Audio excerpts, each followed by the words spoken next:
Nah, di antara doa yang sering dibacakan oleh Nabi, bunyinya sangat singkat tapi isinya padat.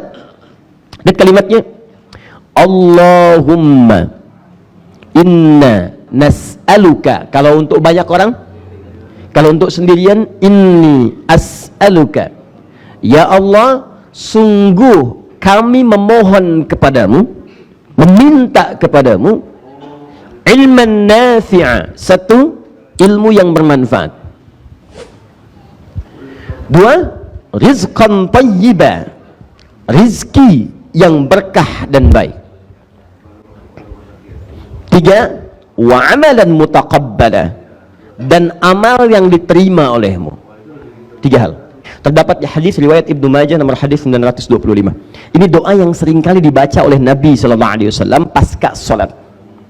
Nah, perhatikan baik-baik ibu dan bapak cara memahami ya, cara memahami dari satu nas baik Al-Quran atau hadis yang kemudian nampak kepada kita dalam kaidah usul fikih nanti yang disusun oleh para ulama. Usul fikih itu dasar-dasar menyimpulkan hukum.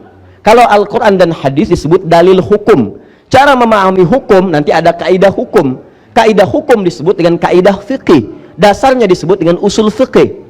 Dalam usul fikih ada bab yang namanya al-am wal khas, umum dan khusus.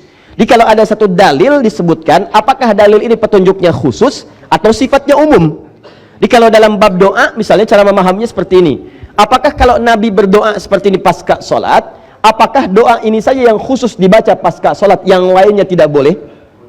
Ataukah ini cuma petunjuk saja? Berdoa, boleh berdoa pasca sholat. Kalau kalian kebingungan ingin berdoa apa, inilah diantara doa yang bisa dibacakan.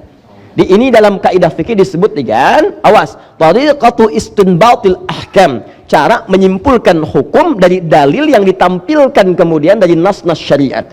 Nah, bagaimana cara menyimpulkan ini? Karena sementara orang seringkali ada yang keliru memahami. Pokoknya kalau kata Nabi ini aja, yang lainnya salah. Kalau kata Nabi doa yang ini yang dibaca, yang lain tidak tepat. Tidak begitu, Ferguson. Satu, lihat sini. Jika itu tidak dikhususkan kemudian diikat oleh qarinah-qarinah, keadaan-keadaan lain yang menunjukkan makna khusus, maka sifatnya itu adalah umum. Awas, umum dengan pemaknaan yang dimaksudkan bukan kalimatnya tapi unsur doanya. Doa. Tuh. Contoh doanya ini kalau mau dibacakan.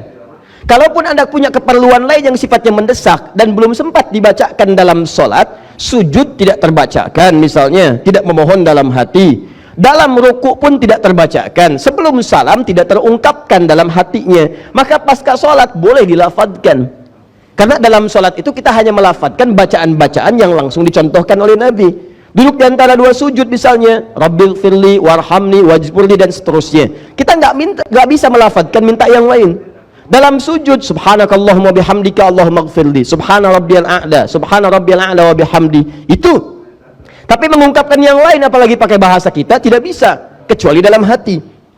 Kalau Anda ingin mengambil momentum untuk memohon kepada Allah, doa yang khusus Anda butuhkan, sedang Anda alami, sedang akan anak ujian, akan ada yang masuk pesantren, ada di kantor persoalan, di rumah tangga masalah belum selesai, Anda mau minta, sedangkan Anda tidak menemukan kalimat-kalimatnya di dalam kalimat-kalimat yang ini, maka boleh kemudian Anda memohon kepada Allah bahkan dengan bahasa Anda.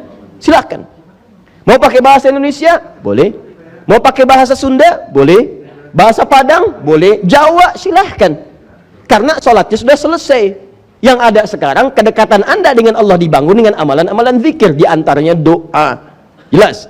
Dari mana isyarat doa boleh? Dengan adanya doa Nabi SAW. Tapi cara memahami doa ini adalah prinsipnya, ini gambaran umum kebolehan berdoa pasca sholat.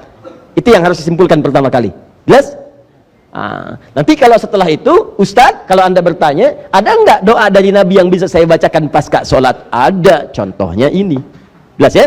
Jadi jangan disimpulkan bahwa pasca sholat itu yang dibaca cuma yang ini saja, yang lain tidak boleh. Itu kesimpulan yang tidak tepat. Paham?